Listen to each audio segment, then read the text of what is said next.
출애굽기 24장 1절에서 11절까지입니다. 출애굽기 24장 1절에서 11절입니다.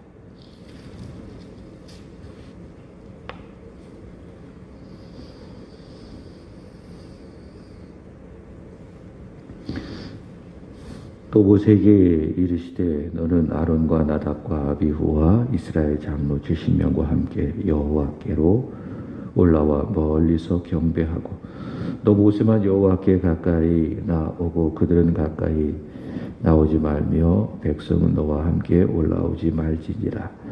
모세가 와서 여호와의 모든 말씀과 그의 모든 율례를 백성에게 전하매 그들이 한 소리로 응답하여 이르되 여호와께서 말씀하신 모든 것을 우리가 준행하리이다.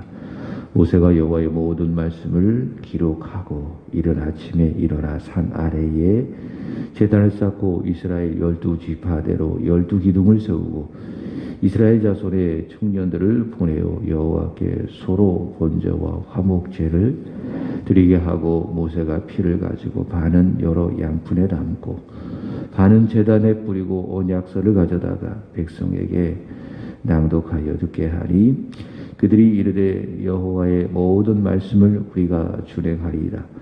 모세가 그 피를 가지고 백성에게 뿌리며 이르되 이는 여호와께서 이 모든 말씀에 대하여 너희와 세우신 언약의 피니라. 모세와 아론과 나답과 아비후와 이스라엘 장로 70인이 올라가서 이스라엘의 하나님을 보니 그의 발 아래에는 총력을 편듯하고 하늘같이 청명하더라. 하나님이 이스라엘 자손들의 존귀한 자들에게 손을 대지 아니하셨고 그들은 하나님을 뵙고 먹고 마셨더라. 아멘. 오늘 읽으신 말씀은 출애굽기 24장, 요한복음 3장, 욥기 42장, 고린도후서 12장입니다. 오늘 말씀의 주제는 주를 배웁니다. 주를 배웁니다. 이렇게 정해 보았습니다. 함께 읽은 출애굽기 24장 이 말씀은 언약 체결식입니다. 출애굽기 19장에서는 출애굽한 이스라엘 자손들 시내산에 이르렀죠. 하나님께서 그들과 언약을 맺기를 말씀을 하셨습니다. 나는 그들의 하나님이 될 것이다. 그들은 제사장 나라가 될 것이다. 제사장 나라라고 하는 것은 하나님께서 명령하신, 말씀하신 제사로 하나님을 섬기는 나라, 제사장 나라라고 이야기하죠. 나는 그들의 하나님이 될 것이다. 그들은 내게 대하여 제사장 나라, 나의 백성이 될 것이다. 이제 이것이 하나님께서 그들과 맺고자 하는 언약의 내용이었습니다. 이 언약 하에 하나님께서는 이스라엘 자손들을 독수리 날개로 업어 동행하시고 보호하시고 인도하시죠. 가나안 땅에 이르기까지. 그리고 이스라엘 자손들은 어떻게 해야 하는가? 하나님의 말씀을 잘 듣고 그 말씀을 지켜 행해야 됩니다. 순종해야 됩니다. 그리고 하나님께서 그 다음 장 20장에서 순종해야 할 말씀을 주시죠. 그 말씀의 요약이죠. 그것이 무엇입니까? 그것이 바로 십계명이죠. 위로는 하나님을 사랑하고 아래는 네 이웃을 내 몸처럼 사랑해야 된다라고 하는 십계명을 주시고 그 다음에 21장, 22장 구체적인 생활의 환경 속에서 상황 속에서 어떻게 하나님의 말씀에 순종해야 될 것인지 그 말씀을 십계명에 기초하여 21장, 22장에서 주십니다. 그 말씀을 여기 7절에 보면 십계명을 포함한 모세가 기록한 이스라엘 자손들이 지켜야 할 하나님의 말씀을 뭐라고 이야기하는가 하면 7절 보십시오. 뭐라고 이야기합니까? 언약서라고 이야기를 합니다. 시내산에 여호와께서 강림하셨습니다. 이스라엘 대표 모세가 맨 앞에 서고 그 다음에 그 뒤에 누가 섰는가? 1절 보면 아론, 그 다음에 나답, 아비후, 또 이스라엘 장로들을 대표하는 이스라엘 장로 70명이 하나님 앞에 섭니다. 그리고 하나님께서는 그들과 언약을 맺으십니다. 언약 체결식이죠. 언약 체결식. 자, 세 가지의 내용이 있습니다. 첫 번째로는 4절과 5절 보시면은 제단을 쌓고 서로 번제와 화목제를 하나님 앞에 드립니다. 이는 언약을 맺는 그들의 정결 그리고 헌신을 의미합니다. 하나님 앞에 정결합니다. 하나님께 우리는 헌신합니다. 라고 하는 것을 의미합니다. 두 번째로는 6절 보시면은 피죠. 이 언약 체결식에 있어서 피가 아주 중요하다. 그래서 6절 보시면 피를 양푼에 담아서 반은 어디에다 뿌립니까? 그들이 드릴 제단에다, 제사를 드릴 제단에다 뿌리고 8절에 보면은 반은 백성에게 뿌리게 됩니다. 이것은 두 가지입니다. 첫 번째로는 언약을 맺는 이스라엘 자손들의 죄를 씻는 것입니다. 그러니까 피를 가지고 죄를 씻는 거예요. 히브리서 9장 22절에 보시면은 어떤 말씀이 있는가 하면은 죄사함이 없다. 무엇이 없으면 피가 없으면은. 그래서 우리가 죄 용서 받기를 원합니다. 하나님이 죄를 용서해 주시길 원합니다. 라고 우리가 말씀을 믿을 때에 거기에는 피 흘림이 있는 겁니다. 그리스도 예수께서 우리를 위하여 피가 흘려졌기 때문에 우리는 그 복음을 믿고 우리의 죄를 사해달라고 하나님께 기도하는 겁니다. 또 하나님도 그리스도께서 우리를 위하여 흘리신 그 피를 보시고 어떻게 하세요? 우리의 죄를 용서해 주신 거예요. 아무 조건 없이 아무 어떤 대가 없이 하나님께서 우리의 죄를 용서해 주시는 것이 아니다. 우리가 회개할 때에 하나님께서 우리의 이 죄라고 하는 우리 마음속에 있지 않습니까? 어떤 법적인 한계선을 넘어서는 것만이 죄가 아니라 우리 마음속에도 이 죄라는 것이 있잖아요. 교만함도 죄고 나태함도 죄고 게으름도 죄고 식욕도 죄고 정욕도 죄고 우리가 작년에 7가지 그 죄에 대해서 배우지 않았습니까? 이런 죄를 하나님 앞에 우리가 구하면 하나님께서 그 죄를 용서해 주시는데 어떻게 용서해 주시는가? 예수께서 우리를 위하여 흘리신 그 피를 보시고 회개하는 우리의 죄를 용서해 주신다. 자, 피 흘림이 없이는 무엇이 없다? 죄사함이 없다. 그래서 피를 뿌리는 거예요. 두 번째로는 하나님과 이스라엘 자손들이 하나 되는 겁니다. 무엇으로 하나 되는 것입니까? 피로 하나 되는 것이다. 그 다음에 세 번째로는 자, 큰 세 번째예요. 7절 보시면은 모세가 받은 말씀이 있죠. 그 말씀이 무엇입니까? 20장부터 21장, 22장에 있는 그 언약서. 그 언약서를 백성에게 낭독하는 겁니다. 이게 언약 체결식입니다. 다시 한번 정리할게요. 언약 체결식. 첫 번째로 이스라엘 자손들이 하나님께 번제와 화목제를 드리고 두 번째로는 피를 가지고 반은 제단에다가 뿌리고 그들이 제사 드릴 그 다음에 반은 이스라엘 자손에게 뿌리고 그들의 죄를 사하고 하나님과 그들이 하나가 되어주고 세 번째로는 언약서를 가지고 그들에게 낭독하는 겁니다. 이렇게 언약 체결식을 하게 되어지니 이스라엘 자손들이 죄가 정결케 되고 또 순종할 말씀을 듣게 되어지니 자, 반응이 나옵니다. 7절 보시면 뭐라고 이야기합니까? 이렇게 이야기하죠. 우리가 여호와의 모든 말씀에 준행하리이다. 이렇게 말씀하고 있습니다. 순종하겠습니다. 라고 반응을 합니다.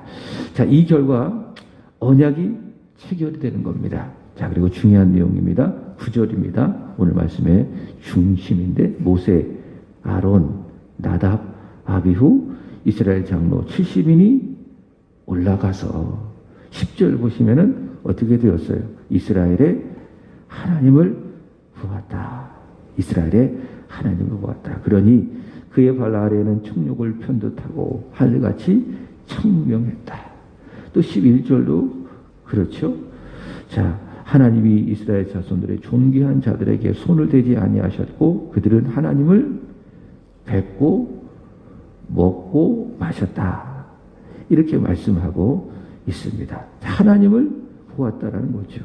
하나님께서 그들에게 가까이 오시고 또 그들은 하나님께 가까이 다가가도 그들은 죽지 않고 그들은 하나님을 볼 수가 있었다라는 겁니다. 이것은 하나님의 자비입니다. 하나님의 은혜입니다. 동시에 언약의 피 때문에 그렇습니다. 언약의 피. 그러니까 그들이 드렸던 제단을 정결하게 했던 그 언약의 피. 또 그들과 하나님을 한대로 묶어주었던 그 언약의 피. 그 언약의 피가 있었기 때문에 그들의 몸과 마음을 씻어주고 제단을 씻어주고 하나님과 그들을 하나 되게 만들었던 이 언약의 피가 있었기 때문에 하나님께서는 이 언약을 체결한 가운데에 그들을 어떻게 해주신 거예요? 받아주신 거예요. 그리고 그들에게 손대지 아니하시고 오늘 말씀의 제목처럼 주를 배웁니다. 그들은 하나님을 뵙고 먹고 마실 수가 있었습니다. 이 언약의 피라고 하는 것은 상징하는 바가 있습니다. 무엇을 상징하느냐? 오늘 예수의 피를 상징하는 거예요. 여기 6절 보신 모세가 그 피를 뿌렸잖아요. 양푼에다가 담아 반은 제단에 뿌리고 나머지 그 반은 누구에게 뿌렸습니까? 백성에게 뿌렸다. 이 피가 상징하는 바가 있다. 복음적으로 보면 무엇을 상징합니까? 예수 피. 예수 피를 상징한다라고 하는 것입니다. 그래서 이스라엘 자손들에게 뿌려진 피는 그리스도의 피를 상징하게 됩니다. 이 피로 말미암아 그들의 죄가 씻겨지는 거죠. 그리고 이 피로 말미암아 하나님은 그들과 하나가 되는 것이죠. 이 피 때문에 이스라엘 자손들은 하나님을 뵙고 먹고 마실 수가 있었습니다. 이 피 때문에 하나님은 그들에게 여기 구절의 말씀처럼 손을 대지 아니할 수 있었습니다. 무엇이 중요합니까? 아, 그렇구나. 피가 참 중요하구나. 그래서 예수의 피를 우리가 믿는 믿음이 있어야 됩니다. 그러니까 지금도 흐르는 그 예수 피를 우리가 믿잖아요. 그러면 그 피를 의지하여 하나님께 내 죄를 구하고 회개하잖아요. 그럼 하나님께서 내 죄를 씻어주십니다. 그 피를 내가 꼭 마음으로 믿잖아요. 이게 영적인 거예요. 보이지 않기 때문에 마음으로 믿는 거예요. 나를 위해서 나를 대신해서 십자가에서 흘리신 예수의 피를 내가 뭐하면 마음으로 꼭 믿는 거예요.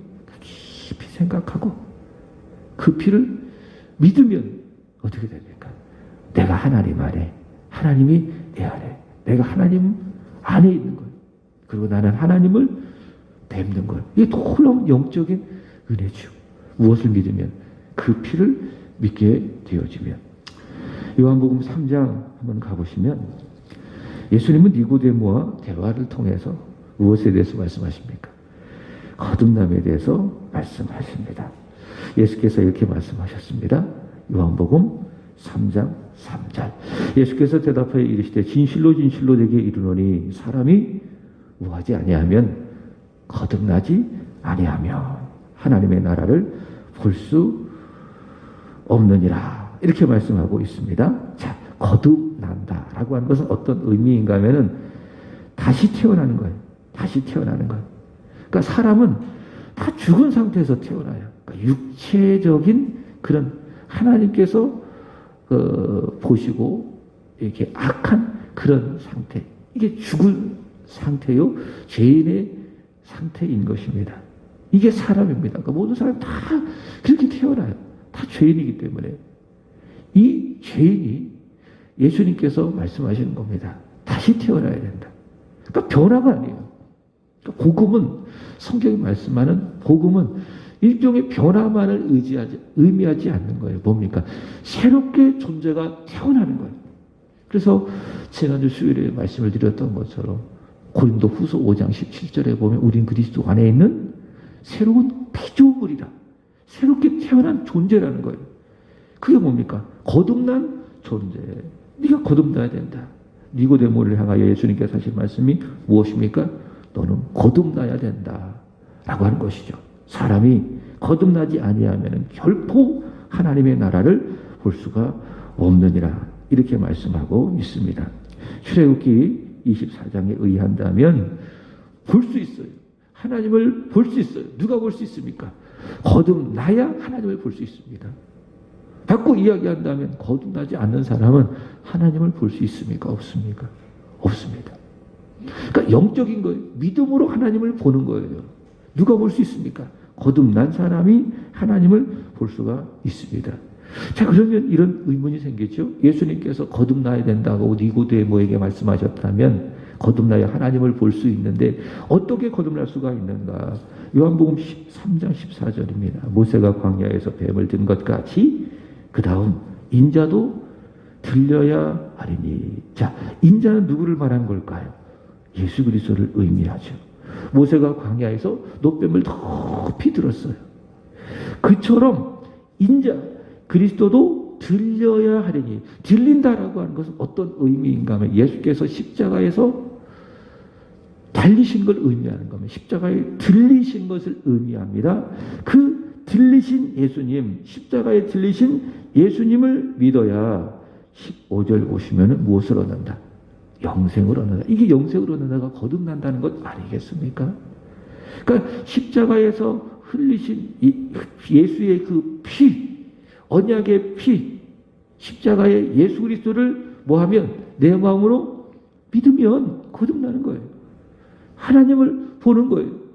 마치 이스라엘 자손들이 장로들 70명과 아론과 나답과 아비후가 모세가 언약의 피를 통하여서 죄를 용서함 받고 죄 씻음 받고 하나님과 하나가 되어져서 하나님을 배엎는 것처럼 우리가 우리를 위하여 우리를 대신하여 십자가에 달리셔서 죽으신 예수 그리스도, 그의 무엇을 믿으면 피, 그의 보혈을 우리가 믿으면 거듭난다. 하나님 나라를 볼 수 있게 된다라고 하는 겁니다. 바로 그게 3장 3절 말씀이에요. 본다. 다시 한번 예수께서 대답하여 이르시되 진실로 진실로 내게 이르노니 사람이 거듭나지 아니하면 하나님 나라를 볼 수 없느니라. 사람이 거듭나야, 예수 피를 믿어야 거듭나서 어떻게 된다? 하나님 나라를 본다. 보는 게 참 중요하다. 하나님 나라를 본다. 여기 42장 보시면 하나님을 뵙는다라는 고백이 있습니다. 오늘 말씀의 주제는 보는 거예요. 하나님을 보는 거예요. 자, 거듭나야 하나님의 나라를 볼 수 있고 이스라엘 자손들 하나님을 뵙고 먹고 마셨다. 욥기 42장도 그런 말씀이 있죠. 보시면 욥기 42장 보시면 욥은 예수를 믿는 사람이에요. 예수를 통해서 거듭난 사람이죠. 하나님 나라에 들어간 사람이죠. 하나님을 뵌 사람입니다. 자, 욥기 42장 5절 보시면 이런 고백이 있습니다. 내가 죽게 대하여 귀로 듣기만 하였사오니 이제는 보세요. 뭐라고 고백합니까? 눈으로 주를 배웁니다. 그죠? 이게 성경에 일정한 흐름이 있죠. 그죠? 출애굽기 24장에는 하나님을 뵙고 먹고 마셨다라는 말씀이 있고 요한복음 3장에는 하나님의 나라를 볼 수 있다 이렇게 말씀하시고 또 여기 5절에서는 욥기 42장 5절에서 내가 주를 봅니다. 이렇게 욥이 고백하고 있지 않습니까? 여기서 주를 뵙는다라고 하는 것은요. 인간의 생각으로 이해할 수도 또 담아낼 수도 없는 하나님의 주권, 하나님의 섭리를 인정하며 그것을 믿을 때에 하나님 앞에 그 주권 앞에 내가 인격적으로 굴복합니다. 하나님의 주권 앞에 내가 항복합니다. 그 고백이 뭡니까? 내가 주를 뵙니다 라는 겁니다. 하나님은 영이세요. 그래서 우리가 자꾸 본다라고 생각할 때에 어떤 진짜 내 눈으로 뭔가를 이렇게 보고 확인한다 이렇게 생각할 수가 있는데 그렇게 이해해서는 안 되는 거예요. 하나님의 나라를 본다, 하나님을 본다라고 하는 것은 영적인 의미예요. 영적인 의미, 그러니까 믿음의 의미라는 거죠. 여기서 욥이 하나님을 봅니다. 내가 이제는 눈으로 하나님을 봅니다라고 하는 것은 진짜 눈으로 하나님의 존재를 본다 이런 의미가 아니라 굴복합니다 그 말입니다. 그러니까 지금까지 욥은요, 하나님의 주권과 하나님의 섭리에 대해서 이해하지 못했어요. 이해도 자기 생각대로 이해를 했습니다. 그래서 욥기 38장에 하나님께서 침묵을 깨시고 폭풍 가운데 나타나셔서 하나님의 주권을 선포하시잖아요. 하나님께서 만드신 창조하신 피조 세계 통해서 나타난 하나님의 주권과 하나님의 그 섭리를 선포하시잖아요. 그 하나님의 주권과 섭리의 선포 앞에 욥이 하는 말이 무엇입니까? 내가 하나님 지금까지는 죽게 대하여 귀로만 들었습니다. 그러나 이제는 내가 눈으로 배웁니다. 무슨 말씀입니까? 그 주권과 섭리를 제가 알았습니다. 이해하지 못하지만은 어떻게 인간이 하나님의 주권을 이해할 수가 있어?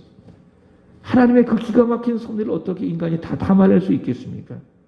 지금 우크라이나 땅에서 벌어지고 있는 그 전쟁도 하나님의 주권이에요. 하나님의 섭리 가운데 벌어지는 사건이에요. 그죠? 물론 오만과 탐욕과 좀 더 크게 본다면 이데올로기 싸움이라고 볼 수 있어요. 자유민주주의와 공산주의와의 싸움이 그 전쟁이에요. 다 이해할 수 없어요. 우리 인간의 생각으로. 또 인간들의 오만과 탐욕으로 말미암아 그런 전쟁이 일어나는 것이라는 것을 우리가 알아요. 그러나 그 이상이에요. 하나님의 주권적과 섭리하에 일어난 일들이에요. 그리고 이런 의미가 생기죠. 그게 하나님의 주권이라면, 하나님의 섭리라면 그렇게 많은 사람들이 참혹하게 죽어가는데 그것도 하나님의 주권입니까? 하나님의 섭리니까 우리의 생각으로 담아낼 수가 없어요. 그러나 우리는 믿어요. 그 우연이 아니라는 게. 하나님의 섭리임을 믿어요. 그게 이해가 안 돼요. 이게 뭡니까? 이게 하나님의 주권이에요. 하나님의 섭리예요. 근데 자꾸 우리의 인간적인 생각으로 그 하나님의 주권과 섭리를 이야기한다고 한다면 욥처럼 되는 거예요. 그리고 제 친구처럼 잘못된 신학으로 빠져들 수가 있는 것이죠. 그럼 절대로 하나님을 볼 수 있다 없다? 없다. 그러나 이해할 수 없지만은 내 마음으로 다 담아낼 수는 없지만은 그 하나님의 주권을 내가 믿고 그 하나님의 섭리 앞에 내 자신을 굴복시키면은 내가 뭐 하면 내가 두 손 들고 항복하면 그때서야 비로소 어떻게 됩니까? 내가 하나님을 뵙는 거예요. 하나님을 눈으로 뵙게 되는 것이죠. 그리고 찬송하는 거죠. 주님의 높고 위대하심을 찬송하게 되는 겁니다. 이것이 무엇입니까? 이것이 바로 하나님을 뵙는다라고 하는 그런 말씀입니다. 하나님을 배우니 하나님의 주권과 섭리를 인정하니 욥이 하나님께 항복하니 보세요. 10절 보시면은 욥이 그의 친구들을 위하여 기도할 때 욥을 곤경해서 여호와께서 뭐 하시고 돌이키셨어요. 그리고 여호와께서 욥에게 이전 모든 소유보다 갑절을 주셨어요. 회복이 있어요. 하나님의 주권을 이해할 수 없지만 하나님의 섭리 앞에 내가 철저하게 굴복하고 복종할 때에 하나님께서 어떻게 하신다? 이전보다 더 갑절을 주시고 회복시켜 주시고 소생시켜 주시는 것을 볼 수가 있습니다. 고린도후서 14장에서 바울은 하나님을 보았다라고 이야기하죠. 고린도후서 12장 한번 가보시면 자 사도 바울은 낙원으로 이끌려갔어요. 말할 수 없는 표현할 수 없는 말을 들었어요. 뭐라고 이야기합니까? 사람이 가히 이룰 수가 없는 그런 말을 내가 들었다. 그러니까 하나님의 특별한 것을 내가 보았다. 그것을 내가 보고 들었다 그 말입니다. 그러니까 사도 바울은 특별한 존재입니다. 하나님께서 특별하게 선택하신 복음을 위해서 그런 존재인데 그런 바울을 이렇게 끌고 가셔서 그 몸 안에 있었는지 몸 밖에 있었는지 모르죠. 왜? 신비한 영적인 체험을 했으니까. 그래서 하나님께서 그를 끌고 가셔서 신비로운 그 곳에서 신비로운 체험을 하게 하시는 것. 신비로운 것을 보게 하시고 지금까지 가히 듣지 못하던 신비로운 체험을 할 수 있게 되었습니다. 이것은 바울만이 하나님께서 주신 특별한 은혜예요. 그러니까 바울만 준 거예요. 바울만. 우리도 이런 것을 받을 수 있냐 없냐. 물론 하나님께서 우리를 끌고 가시면은 우리가 볼 수 있고 또 들을 수도 있어요. 그러나 바울만 주신 거예요. 바울만. 모든 사람이 원한다고 해서 다 이런 신비로운 체험을 할 수 있는 것이 아닙니다. 특별한 뜻이 있으셔서 바울에게 주신 것입니다. 바울은 어떤 사람입니까? 하나님을 본 사람이에요. 그러니까 욥이 하나님의 주권과 섭리를 통해서 하나님을 봤다고 고백하는 것처럼 바울도 고백하는 겁니다. 내가 특별한 경험을 했다. 특별한 것을 보았다. 들었다. 자, 중요한 거는 바울이 직접 주를 배워왔다라는 겁니다. 자, 그런데 그렇게 주를 뵌 것이 바울로 하여금 자고하지 않게 하시려고, 내가 너는 보지 못하는 특별한 영적인 체험을 해서, 그래서 바울로 하여금 다른 사람보다 우월감을 갖게 하는 그 자고함을 갖지 않게 하시려고 하나님께서 어떻게 하십니까? 육체의 가시를 주셨다라고 이야기합니다. 우리가 주를 뵙는 것은요, 내가 잘나서 받는 게 아닙니다. 내가 다른 사람에게는 주어지지 않는 어떤 은혜, 또 기도의 응답도 있지 않겠습니까? 그거는요, 내가 잘나서 받는 게 아니에요. 그게 뭐예요? 바울처럼 바울에게 우려되어졌던 주님이 말씀하신 자고하지 않게 되는 겁니다. 자고하지 않게 되는 겁니다. 그래서 하나님께서 내게 은혜를 주실 때, 특별한 은혜를 주실 때 어떻게 해야 됩니까? 자만해서는 안 돼요. 어떻게 해야 됩니까? 은혜로 받았습니다. 겸손해야 됩니다. 예수 피로 주를 뵐 수 있게 됨에 대하여 감사하고 겸손할 수 있어야 되는 것입니다. 자, 말씀을 마칩니다. 자, 우리는 하나님을 본 사람들입니다. 어떻게 해요? 예수의 피로, 예수 피를 믿음으로 말미암아 우리는 하나님을 본 사람들이고, 또 예수 피를 믿으면 하나님을 볼 수 있어요. 그래서 예수 피를 우리가 마음으로 믿고 성경을 다 펴고 성경을 읽어야 하나님을 뵙고 하나님과 교제하는 거예요. 기도할 때도 마찬가지예요. 마음에 무엇을 믿어야 돼요? 예수 피. 그래서 어제도 그 중보 기도할 때 처음 부르는 찬양이 보혈에 대한 찬양을 부르라고 한 이유도 거기에 있는 거예요. 피를 찬송해야, 피를 믿어야 기도하는 가운데에 어떻게 할 수 있습니까? 주를 뵙는 겁니다. 오늘도 예수 피 의지하여 말씀 앞에 서고 예수 피 의지하여 기도해서 하나님을 뵙기를 바랍니다. 더 나아가 오늘 예배죠. 예배도 어떻게 드려야 돼요? 영으로 진리로 드리는 거예요. 이게 또 바꿔 이야기한다면 예수 보혈을 믿고 보혈을 의지하여 예배 드리는 거예요. 그럼 그 예배 속에 하나님께서 임재하심을 내가 느껴요. 그리고 하나님을 뵙는 거예요. 이스라엘 장로들처럼 아론과 나답과 아브이후와 모세처럼 하나님을 뵙고 복음하시는 거예요. 하나님을 하나가 되는 거예요. 그게 뭡니까? 예배의 감격. 예배의 감격을 그를 통해서 느끼면, 하나님을 만나면 믿음이 좋아지는 거예요. 영혼이 잘 되는 거죠. 그럼 봉사도 잘 되는 겁니다. 이러한 축복이 있기를 원합니다. 기도하겠습니다. 참 좋으신 하나님 찬양합니다. 오늘 이 새벽에도 주일을 시작하며 기도하게 하시니 감사합니다. 하나님 말씀을 듣고 하루를 시작하게 하여 주시니 감사합니다. 이 시간에도 흐르는 십자가에서 흘리신 예수의 피를 믿나이다. 나를 위하여, 나를 대신하여 십자가에서 흘리신 예수 피를 굳게 믿나이다. 그 피를 믿음으로 이스라엘 자손들처럼 하나님을 만나고 하나님과 뵙고 하나님과의 깊은 교제가 있는 이 새벽이 되게 하여 주시고, 오늘 주일 예배 되게 하여 주옵소서. 하나님을 만나는 감격이 있는 오늘 예배, 그래서 하나님께 영광이요 우리 믿음에도 부흥이 있는 오늘의 예배가 되게 하시옵소서. 하나님, 오늘은 중고등부, 우리 청년부를, 그리고 다음 세대인 주일학교를 위하여 간절히 기도드립니다. 하나님, 저들 비전, 하나님의 꿈을 품게 하시옵소서.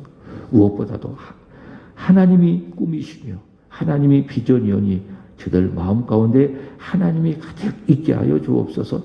예수를 잘 믿고 하나님 아버지를 주로 믿고 고백하는 우리의 자녀들로서 이 세상 주를 위하여, 주 나라 위하여 살아가는 멋진 비전의 사람, 우리 주일학교, 중고등부, 청년부 되게 하여 주옵소서. 특별히 오늘 청년부 주님 앞에 드려지는 찬양이 있습니다. 많은 청년들이 주 앞에 나와 찬양하게 하시고 믿음으로 고백하게 하시고 주님 기쁘게 받아 주시옵소서. 우리 하나님 앞에 드려지는 우리 김혜영 권사님의 일천번제 기도들 하시는 것처럼 부응하게 하시옵소서. 믿고 맡겨진 중보 기도 사명, 직분과 직책 잘 감당하시는 권사님 그리하여 권사님의 믿음에도 부흥이 되어지고 교회도 부흥이 되게 하여 주옵소서. 우시숙 권사님 간절히 기도합니다. 이사야 58장 9절의 말씀을 굳게 붙듭니다. 부를 때에 응답하시는 여호와 하나님, 부르짖을 때에 내가 여기 있다 말씀하시는 여호와 하나님, 그 하나님을 우리 권사님 늘 기도할 때마다, 하나님께 찬송할 때마다, 예배할 때마다 보고 실감할 수 있도록 은혜 베풀어 주시옵소서. 동력하시는 중보기도팀의 그 총무의 사역도 잘 감당할 수 있도록 도와주시고, 중보기도팀에서 간절히 하나님 앞에 부르짖으며 기도하는 그 모든 기도에 귀 기울여 들으시고 응답하여 주시옵소서. 이러한 마음으로 드려지오니 주님 기쁘게 받아 주시고, 권사님의 삶 속에 많은 은혜, 많은 물질 허락해 주셔서 주를 위하여, 또한 성도들을 위하여 아낌없이 나누고 베푸는 축복의 통로가 되게 하시옵소서. 오늘의 모든 것 주께 맡깁니다. 기도하는 이 시간에도 은혜가 있기를, 응답이 있기를 원합니다. 예수 그리스도의 이름으로 기도합니다. 아멘. 하늘에 계신 우리 아버지여, 이름이 거룩히 여김을 받으시오며 나라의 임하옵시며